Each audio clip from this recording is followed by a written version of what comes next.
मध्य प्रदेश में 2 ज्योतिर्लिंग के दर्शन करने गई थी, उज्जैन महाकालेश्वर और ओमकारेश्वर ममलेश्वर। जब मैं ओमकारेश्वर ममलेश्वर की मार्केट में घूम रही थी और सभी चीज़ों को देख रही थी, अचानक से मेरा हाथ एक छोटे से पत्थर को टच हुआ और मुझे द सीक्रेट मूवी की ली ब्रोअर की बात याद आ गई।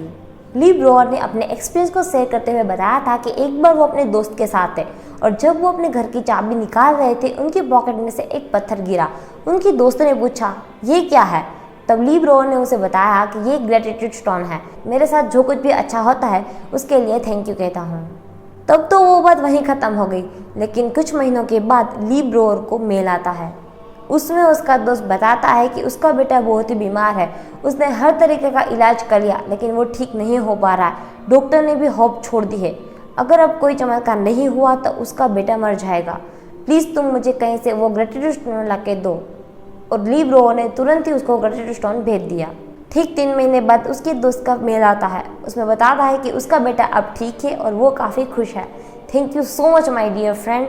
और उसके बाद ली ब्रोअर और उसके दोस्त ने मिलकर काफ़ी सारे ऐसे स्टोन दूसरे लोगों को बेचे और उनकी मदद की और उनसे जो पैसे मिले उनको चैरिटी कर दिया। तो बस ये बात मेरे दिमाग में थी और मैं भी अपना ग्रेटिट्यूड स्टोन ढूंढ रही थी जो मेरे लिए बहुत ही स्पेशल हो। और जब मैं ओमकारेश्वर की मार्केट में घूम रही थी, तब ये छोटा सा पत्थर जब मुझे मेरे हाथों में टच हुआ तो मुझे लगा कि यस, यही मेरा ग्रेटिट्यूड स्टोन है। और मेरे लिए तो ये और भी खास बन गया क्योंकि ये त्रिवेणी संगम के पानी में से निकाला हुआ पत्थर है और साथ ही में महादेव के ब्लेसिंग्स के साथ। और ओमकारेश्वर ममलेश्वर वाकई में काफ़ी खूबसूरत जगह है और वहाँ से लिया हुआ ये पत्थर मेरे लिए और भी खास बन गया। यही बात रोंडा बैंक की द मैजिक बुक के डे 2 के लर्निंग में भी बताई गई है। अगर आप में से किसी को नहीं पता तो बता देती हूँ कि हम 28 डेज की सेल्फ ट्रांसफॉर्मेशन की जर्नी में है। ये कंप्लीट लॉ ऑफ अट्रैक्शन के कोर्स के जैसा है जहाँ पे हम रोंडा बैंक की द मैजिक बुक के लेसन्स का प्रॉपर गाइडेंस दिया जा रहा है। इस सीरीज के चलते मेरा गोल है कि मेरी ऑडियंस को peaceful mind, grateful heart and magical life के लिए तैयार किया जाए। तो चलिए जानते हैं दूसरे मैजिकल प्रैक्टिस के बारे में, जहाँ पे है डे 2 मैजिकल रॉक। इस प्रैक्टिस के चलते हम डिस्कस करेंगे कि एग्जैक्टली हमें करना क्या है, ये ग्रेटिट्यूड स्टोन वाली प्रैक्टिस है क्या, कैसे करना है और क्या ये लॉजिकल और साइंटिफिकल प्रूवन है, इसके बारे में ज़रूर बात करेंगे क्योंकि विदाउट कोई लॉजिक किसी भी बात में मानने से अंधविश्वास फैलता है। तो स्टेप बाय स्टेप सारी चीज़ों को समझते हैं। सबसे पहले एक छोटे से पत्थर को खोजें जो इतना छोटा होना चाहिए कि आराम से आपके हाथों में आ जाए और आप मुट्ठी को बंद कर सके। चिकना पत्थर चुने जिसके कोने नुकीले ना हो और हाथों में रखने पे वाकई में अच्छा महसूस हो। ये आप घर के आसपास, बाग बगीचों में, नदी, तालाब, समुद्र के किनारे या फिर किसी पार्क में से ले सकते हैं। अगर इससे भी काम ना बने तो आप अपने फ्रेंड्स या फैमिली को भी कह सकते हैं। और अगर आपके पास ऑलरेडी कोई पत्थर पड़ा हुआ है तो उसका भी आप यूज़ कर सकते हो। फिर आपको इस पत्थर को जहाँ पे आप सोते हो उस बेड के पास रख देना है ताकि आप जब भी सोने जाओ तो तुरंत ही आपको ये पत्थर दिखे। अब करना है क्या है, जब भी आप रात को सोने जाओ तो ग्रेटिट्यूड स्टोन को अपने हाथों में रख दो, या तो फिर ऐसे रख दो या फिर मुट्ठी को बंद कर दो और अब आंखें बंद करके पूरे दिन में जो कुछ भी हुआ उसके बारे में सोचो और उसमें से जो भी सबसे अच्छी बात हुई है उसके लिए दिल से थैंक यू कहो। यह प्रैक्टिस आगे आपको 26 डेज तक कंटिन्यू करनी है। ऑथर का मानना है कि ये आसान से दिखने वाली प्रैक्टिस लोगों की लाइफ में मैजिकल रिजल्ट लाती है। जब आप दिन भर हुई अच्छी चीज़ों के बारे में सोचते हो तो आपके दिमाग में काफ़ी सारे थॉट्स आते हैं और उसमें भी जो सबसे अच्छी चीज़ है उसके बारे में आपको डीपली थैंक यू कहना है। अब आप ऑटोमेटिकली ग्रेटिट्यूड फील करने लगोगे और ये कंफर्म हो जाएगा कि आप डेली रात को कृतज्ञता यानी कि ग्रेटिट्यूड के साथ सोओगे। अब आपको डे 1 और डे 2 की कंबाइंड प्रैक्टिस करनी है। ऑथर बताते हैं कि ये प्रैक्टिस इतनी यूजफुल है कि इससे अनबिलीवेबल रिजल्ट मिलते हैं और कुछ ही दिनों में आपकी लाइफ पूरी तरीके से चेंज कर देगा।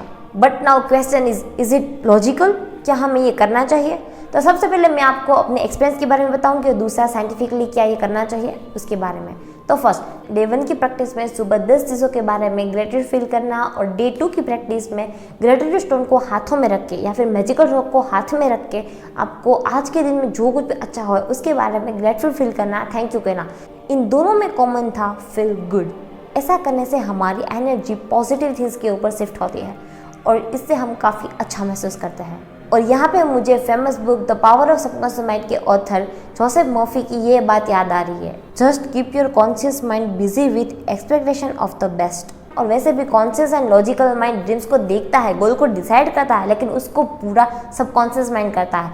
जब हम हमारी करंट लाइफ में खुश नहीं होंगे तब तक हमारा कॉन्शियस माइंड, लॉजिकल माइंड ये नहीं मान सकता कि अब हमारे साथ कुछ अच्छा हो सकता है।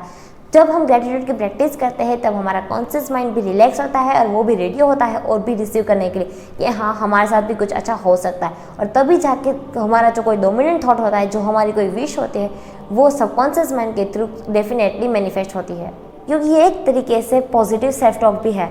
और साइंटिफिकली प्रूवन है कि gratitude physical and mental wellness के लिए बहुत इंपॉर्टेंट है। ग्रेटिट्यूड सबसे पहले हमारे माइंड में डोपामाइन एंड सेरोटोनिन को रिलीज करता है।